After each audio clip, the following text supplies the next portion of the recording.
Um, this we have with us today Rashmi Gupta. She's joining us from Bangalore, same city, so it feels nearer then. Welcome, Rashmi. Welcome to our mental wellness, mental health, and we are addressing mental health today at Fast&Up. Welcome to the show. How are you feeling? You just had your first jab. I did. I did. I had my shot yesterday and I was feeling absolutely fine till the evening. And I was like, oh, I think nothing is going to happen. But by the time, I think this morning, like around 3 a.m., my eyes opened and I was like, okay, something is not wrong. Something is not right. And then I was like, okay, I think I have a bit of fever. And then my left arm was paining a bit, a lot actually. And then I was like, okay, I am down with fever. And then I took a paracetamol, and by noon, I think I was feeling good. I was feeling a bit good because I was sweating it out. Very nice, very nice. You Yeah, look fine too. It's fine. I think so. Yes, yes, yes. So nice, Rashmi. You Yeah, are relatively new, young, and enthusiastic with running. Take us through definitely. your journey. How did running happen to you? Okay.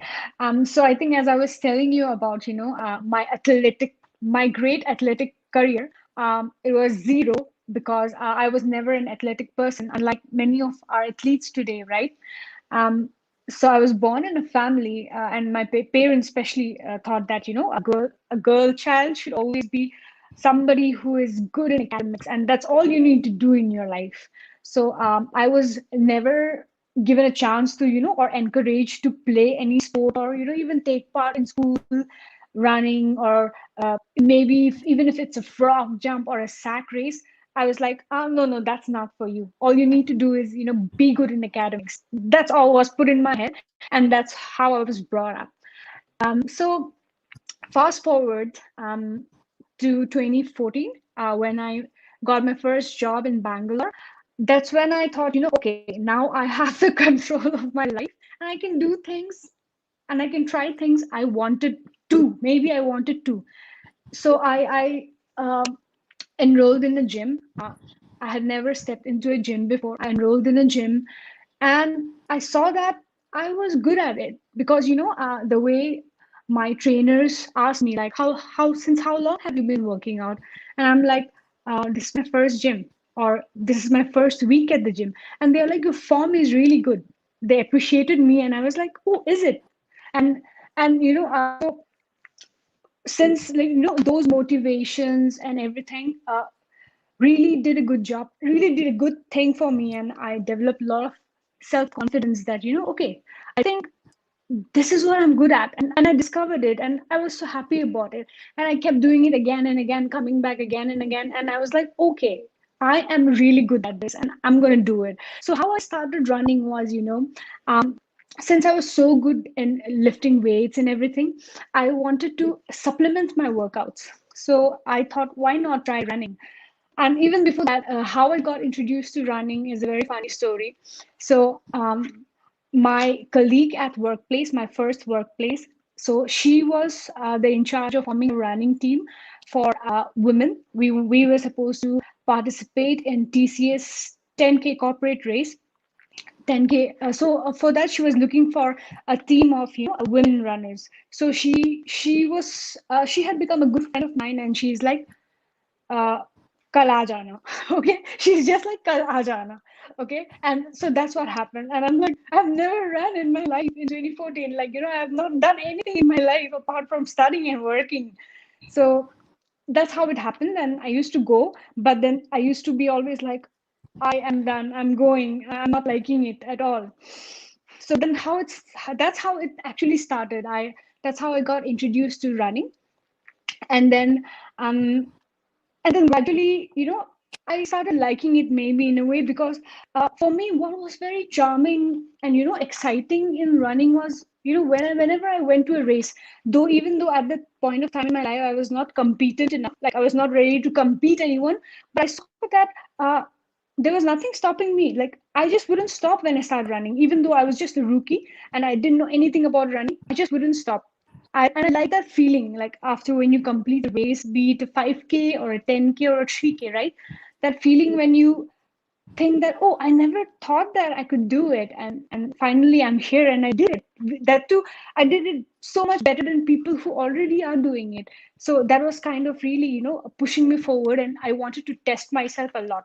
So I would just randomly sign up for races here, there, everywhere, and just go for fun, and just to have that medal hang around you. And I used to be very happy. So I randomly signed up for my first half marathon. Like I just trained for it maybe for 6 weeks, self-trained. Uh, I just registered for the Kaveri half marathon in Mysore, and I find myself running the Kaveri half marathon in 2:35. And I think every moment of that run, I was like, "This is my last run. This is my last run. I don't think I'm ever running again." So that was the feeling back then. But then in 2017, I joined this running group called as Adidas Runners, and I think joining that group for me was a blessing, because since like post that phase of me joining the running group, um, I transitioned. I just flipped my physical activities, and my physical lifestyle absolutely changed from being too much into gymming, and I flipped to running. Okay, I switched to running, and then it so happened that um, earlier I was using running as a supplement for my workouts, and then it gradually changed to using strength workouts to supplement my runs. So Wonderful. life just happened As for you me. talk about your run, there's so much of happiness on your face, right? There's so much of excitement, Right, and right. that anticipation of increasing the distance, finishing the getting to the finish line, wearing that medal, holding Hmm, that hmm. medal, the most precious medal. And incidentally, for so many of us, TCS Hmm. 10K has been our first run. It's Right, like right. an accidental runner. I'm as accidental runner as you, but TCS 10K definitely holds a very special place in all our hearts, right? Because And that's where we all especially start. when you are from Bangalore. Especially Yes, when you're from Bangalore. and it holds a very special place, and the it's like you're being smitten by something that you never knew was within you. Right, right. That's absolutely wonderful. So now tell us, fast forward last 2 years, we haven't actually been able to race. Okay, though we have said yes, we probably do a few virtual races. We will train for something within our spectrum, but actually going out, training, doing some speed workouts or some tempo runs or long runs have been a bit of a challenge with continuous lockdowns, and the scenario being, I'm sure it's taken a mental toll, in saying, hey, I'm not able to do what I was able to do freely, right? Hmm, hmm, People are hmm. looking at me if I don't run with a mask on, or Right. I'm not able to run with my friends. Even if I Hmm. can, I can't enjoy like what I used to. So what's the mental makeup at with you right now, Rashmi? How are you facing it?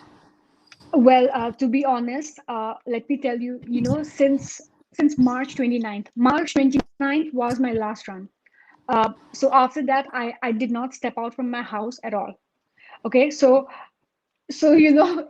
I've been going crazy, of course, but there are a few things in my professional career right now which have taken the priority. So accordingly, I had decided, that okay, for the month of April and May, I have some other commitments which are my topmost priority. So March 29th was anyway the last day I went out for a run. um, and there are days when I'm just sitting and I'm like, God, I just wish I could just go out for one run. That would have meant so much, because I have had days. So I used to do this thing. So last year, right? And forget about last year. I think um, the later part of the last year, when things started getting a bit better, I was, drowned with a lot of work, like professional work. Pressure was too much on me. And at the point of time, I was doing this thing called this 100 days of running. So, had that thing not be in my life, I just don't know what would have happened to me, because, I used to make sure that even though I'm working maybe 12 hours per day, but it's maybe 11:30 at night, but I go out for a run definitely because I anyway need to clock in. So that just going out for the 11:30 p.m. run, that was all I used to look for, like, throughout the entire day. I know that, it's very, very tough, especially when you are a runner and you don't get to go out for a run and you don't have the luxury of a treadmill. It really gets difficult and you just want to sneak out. But I think it's important to be mindful that, you are exposing yourself for sure, and then you are going to expose the people you live with too. So I think people should be mindful about that. And at this Absolutely. point of time, I don't encourage, or I don't think that running is what you should be doing or encouraging people. And I think especially social media is making people go crazy, right? Because, oh, they are running, oh, I should also go out. So I think it's good to be mindful about, who you are living with, where you are running, why are you running. And I think there are a lot of ways you can supplement your running right now, because I spent my entire lockdown last year improvising, where which all things I lacked. I'm such a kind of person, Deepa, that it was impossible for me to sit quiet on a chair for an hour. I am always that person who is just jumping around doing this and doing that. It was so I just couldn't sit at a place. And uh, and the thing which I just disliked, of all the forms of workout, if I at all disliked any form of workout, that was yoga. That was yoga. I just hated it because I just could not stay for that amount of time. And I'm like, khatam karo. That was always a feeling. But I found such calmness in yoga, and that's what I did. I think people say that, when you're at the rock bottom, there's no way going down. You cannot go further down. The only way is up, right? So I started doing yoga, and I started loving it so much during the last lockdown in 2020. I started loving it so much, and that's become the way of my life now. Any day, if you tell me, Wonderful. oh, let's do strength workout, and I'm like, okay, let's do strength workout, but then yoga is a must after that. So I'm Wonderful. absolutely in love with yoga. Wonderful. So, when we spoke offline today, you did mention to me that you enjoyed boxing, okay, and you found I do. immense, upper body strength, okay, and being an athlete, it takes us weeks and months to build strength, but to Mm-hmm. lose it, it's hardly days, right? So, does Right. it make you very anxious, Rashmi, when you say, "Hey, I've built so much of strength"? uh, Put in hours, gone to the gym, put on the boxing gloves, worked on my upper body strength, and now I can't see the light at the end of the tunnel. I don't know when I'm going to go back to my gym. I don't know when I'm going to wear my boxing gloves again. So does it make you very anxious? What are the thoughts that go into your mind? How do you fight with your own internal thoughts there? So I think if you would have asked me this question at the beginning of 2020, I would have, been mum, because I would have not had an answer to this, because at that point of time, uh, I will, because when you have this monotonous life, wake up, go to office, come back, go to gym, come back home again, go for a run, and come back, eat and sleep. The life was so monotonous, and suddenly, all of a sudden, one day, the office tells you don't come to office, and the gym tells you we are shut, and you're like, what do I do now, right? So I think last year, if you would have asked me this question, maybe I would have no answer to that, because even I was losing my head. But then, so I don't know if you know this. I used to spend my time, because I needed to waste my energy somewhere. Because as I told you, I just cannot sit quiet. I needed to waste my energy somewhere. So there were days I used to work out nonstop for 5 hours, because it was just because I need to do something. Okay. So I used to do yoga, I used to do boxing, shadow boxing, I used to do strength workout, I used to do skipping, I used to do Zumba, I used to do a whole lot of things. And especially Saturdays and Sundays, I used to make sure that, okay, 5 hours I'm doing a good workout for 5 hours, and then I'm just sleeping my my head out. That's all. But I think, because this pandemic taught us a really good thing. At least to me, I believe, because um, there was a point of time I just couldn't imagine that, work out from home. Like, who works out from home? I don't even count that. But right now, since the beginning of this year, even though the gyms had reopened, I know that, people are using it. But if you really want to, if your calisthenics or your body, basic body weight workouts are not working out for you, and you want to go and push yourself, I think it's important to spend some amount of money and your time in buying those dumbbells or maybe a kettlebell. And I did that because, uh, I was always good in strength training, as I told you. And Right. body weight workouts just wouldn't work for me. I always wanted to lift heavy and go heavy. And now, so, when 2021 started, I actually thought of joining a boxing academy, and I signed up for a fight club. Okay, but I just went for the first class, and then the lockdown thing happened again. So, as I told you, right, last year my plan was to learn swimming.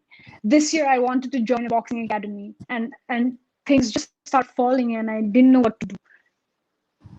So That's that wonderful that you've been able to switch gears and say, hey, Mhm. instead of saying, hey, the gyms are shut, you have adapted quickly, picked up some equipments that you can Mhm. manage. As you said, simple, a kettlebell, a pair of dumbbells, Dumbbells, a good yoga mat, some stretch terra bands, that can help you, and you have your home gym ready. And I think there are enough content available there. Rashmi, let's right? just switch gears a little here. You mentioned to me that you are a very integral part of the Adidas Runners Club, okay, and you do the strength and conditioning classes for them. So I'm sure you have a lot of mentees who look up to you and have Mhm. approached you about, okay, what do I do with my physical fitness right now? How do I keep fit? I'm not able to step out. How do I maintain cardio versus strength versus flexibility? Have you been approached with any of your group members come back with issues of mental health, anxiety? Has anybody approached you, and what has been your advice? Okay, so the thing is, I think, since we are this running fraternity, running group, right? Most of the people who have been talking to me or reaching out to me was like, I still want to run. I still want to run. How do I sneak out? And I would tell them, just it's not because I was not able to run. I wouldn't say them, hey, don't run. I would say that, I used to make sure that I run at such a time. I didn't even wake up at 5 a.m. to run, because I know that there are people walking around in my apartment, right? People are walking around. So I used to make sure I run at a time when there's nobody outside. And that actually worked out with my lifestyle, which was, running at 11:30 p.m. or 11:45 p.m. worked out very well for me. So as you were asking, when people reach out to you or ask, right? I think of all the people reaching out to me, I was also one of the person who was very scared. Uh, and for me, what always worked out is, I do this thing called this, I self-talk to myself. I think I don't remember I do discuss with my friends that, my close friends, that, oh, I'm having a tough time. What do I do? But for me, at the end of the day, what always worked out for me, in general, is, my self prep talks. Right, That, okay, right. Rashmi, things are not working out well. You know that, but you need to fight it. You need to figure it out. So for me, the only thing which has been able to hold me together till now is my self prep talk. And I think at the end of the day, everyone, even though you listen to 20 different things that 20 different people are going through, and they're telling you that don't do this, don't do that, but I think at the end of the day, you need to also talk to yourself, which is very, very important. That's what I think. And you need Wonderful, to wonderful. listen to Yes. yourself. Yeah. Wonderful. So, for all the viewers who've just joined us, I have Rashmi with us. She is a young and aspiring athlete who has completed her first full marathon. at TMM. And Rashmi, what once things get better, what are the races that you're looking forward for? And Oh, wow. yes, exactly. Well, it's like, what are the races? What's your bucket list like? Okay. For Let me be very realistic. So I'll tell you about, 2019, the year right before lockdown, was a time in my running career that, I was peaking, like, doing everything I can, and I was going crazy, what, what every runner does, I was running all across the country, trying to run as much races as possible because I was just at the highest level of adrenaline in my life. And then I finally managed to put my debut full marathon in 2020, right before the lockdown hit. And then post that, I had so many things planned in my head. Oh, now I'm gonna do this. Now I'm gonna learn swimming. I'm going to debut as a triathlon and do all the stuff I can, But nothing happened. And then when 2021 came, I really wanted to run this race called this Ladakh Marathon. And I'm still looking forward to it. So June 1st was supposed to be the day I start my training for the Ladakh Marathon. But right now, at this point of time, I'm really not sure whether it's even going to happen or not. And I think the registration dates have been postponed time and again. So I really am not sure. The race is supposed to happen in the second week of September. But yes, as of this year, if anything or any race opens up, I really want to do the Ladakh Marathon, and and start. absolutely. Yeah, yeah, yeah. Ladakh Marathon is not an event, it's an experience. Okay, I've been to Ladakh Mm-hmm, twice, mm-hmm. I've run twice in the mountains then, and it's not a running, it's just not a running Right. event, it's a Mm-hmm. complete experience. Okay, the travel, Right. the people, the food, the climate, and Exactly. it's absolutely crazy. I wish you really good luck for that. Okay, Thank you so much. just coming back to our our topic of mental health. May is the Mm-hmm. month of mental health, and we as amateur runners go through a lot of stress, physically during our training, of course, and of Mm-hmm. course mentally just before race day. We have jitterbugs, stomach issues, we have even pseudo pains that maybe my knee is not okay, my shoulder pain, you have a pseudo kind of a pain, and then you get very stressed about it.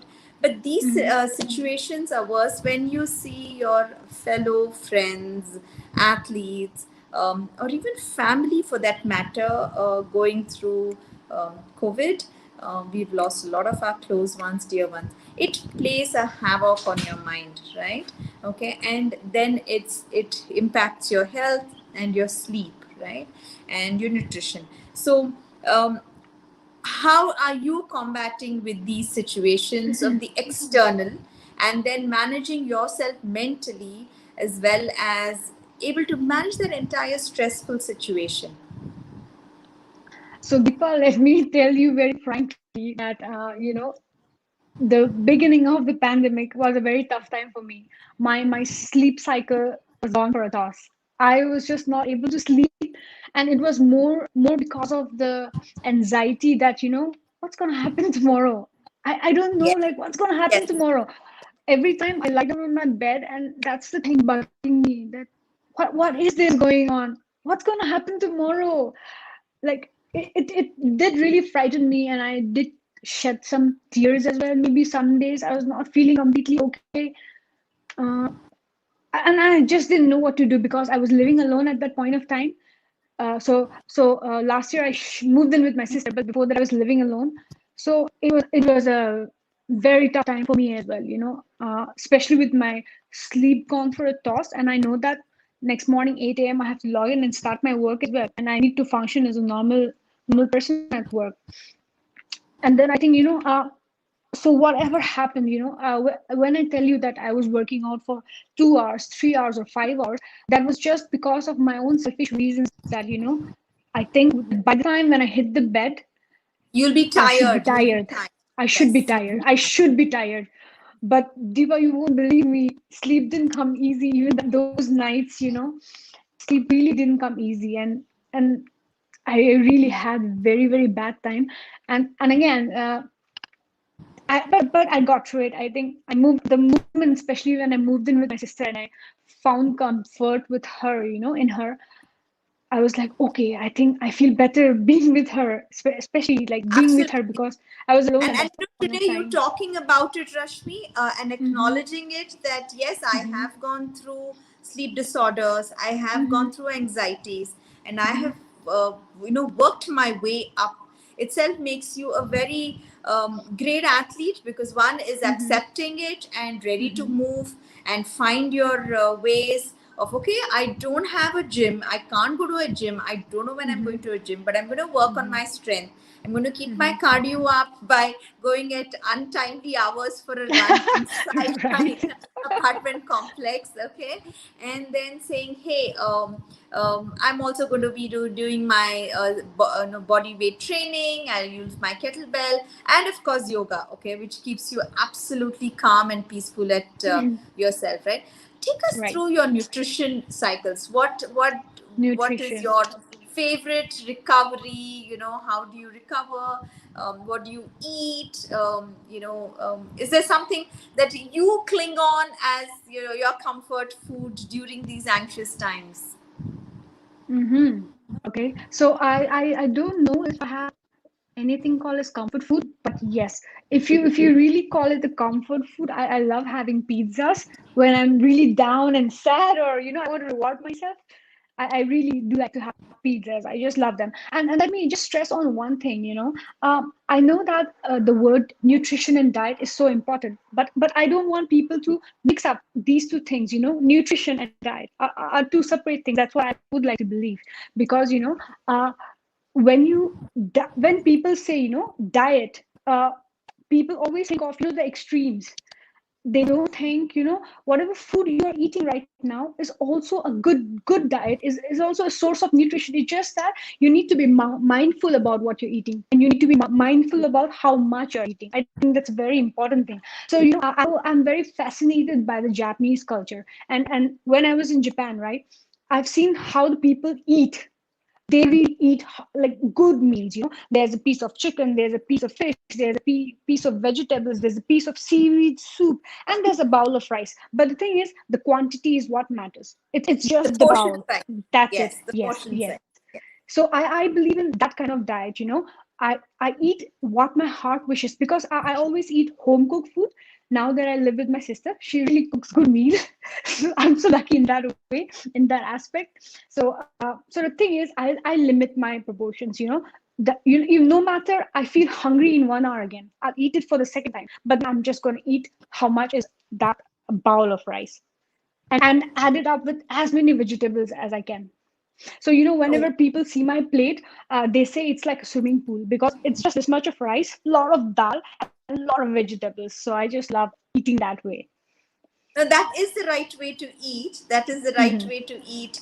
Have a very colorful plate. Have the Right. colors of the rainbow in your food. Hmm. Focus on fresh food.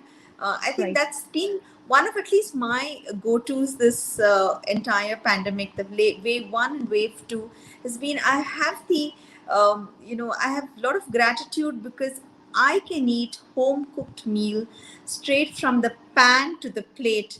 No more, dabba packing to office. You don't have to carry your smoothies. You can eat at home. Home Right. cooked meals with your loved ones. I think that's been a great thing. Hmm. On this note, I must say it's been such a pleasure, interacting with you. Young, bubbly, inspiring athlete. And I can't wait to see how you do at the Ladakh marathon, whether it happens this year or the year after that, Rashmi. Now let's just see if we have any chats coming up for us. If we have anything that's coming, any questions that's coming from our viewers, we could answer that, or anything else that you want to share with us, Rashmi. Mm, maybe not right now. I think so. I would like to ask you, what advice would you like to give me? Like, how should I grow? Which direction should I take in my life? Because I think I'm just at that stage, that you guide me in the right way, and I'm gonna flourish good in that way. But if I listen, because there are a lot of people, right, who tell you, don't do this, you will have this problem. I'll tell you, I had this problem of, constant shin pain initially when I started running. And people would tell me, do strength workout. Your calf is not activated. And I know that I was already good with strength training. I never compromised on my strength training. And I just couldn't understand like what was going on. I was always constantly having shin pain, irrespective of whether I work out or not. And of all the other runners, I used to work out for 3 hours, like even on a normal day. I used to go to the gym, and the gym guys used to be like, "Ghar jao." They used to be like that. So there was me and a friend of mine. We were like, 3 hours constantly we will work out. Since I was a cult member, so we used to do strength and conditioning, boxing, and then end with a Zumba or a yoga session. Okay, 3 hours every day nonstop, and the trainers at the gym were like, "Ghar jao." Okay, they were like that. So I know that I used to work out a lot, but I found out what the issue with me actually was when I got a blood test done. My vitamin D was very, very pathetic, and when I fixed that, I never saw shin pain happening to me ever again. Right. As an athlete, especially an amateur athlete like you and me, who have not been athletic all our life and then discovered the joy of fitness much later on, there Mm-hmm. are very lot of sedentary muscles that we haven't used, right? And Mm-hmm. now we Mm-hmm. are overusing them. So these pains, niggles are all going to be there. And as you rightly said, if we have some kind of a hormonal imbalance, or in your case, you had a vitamin D deficiency, which is so common with Indians, right? Though we are Right. exposed to the sun, it's very, very common. So keeping that balance is very important. And if I have to Mm-hmm. give you, one go to is, please experiment, please explore. Okay, Yes, today you're I loving definitely will. boxing, do that. You want to learn swimming, please do that. You want to be a high altitude trekker, try that. Exploring is something that you should never stop doing ever. Okay. Definitely, Yeah. definitely. Thank you so much. Thank you so much, Rashmi. Thank you for your time. Though you had your COVID shot yesterday, you've made time to be here, and you're looking fit. You're glowing and keep glowing as always. And wish you all the luck for all your future endeavors. Thank you so much, Deepa. And it was such a nice conversation. I got to learn so much from you as well. It was nice knowing you. Thank you for having me. Bye bye. Thank you. Bye. Take care.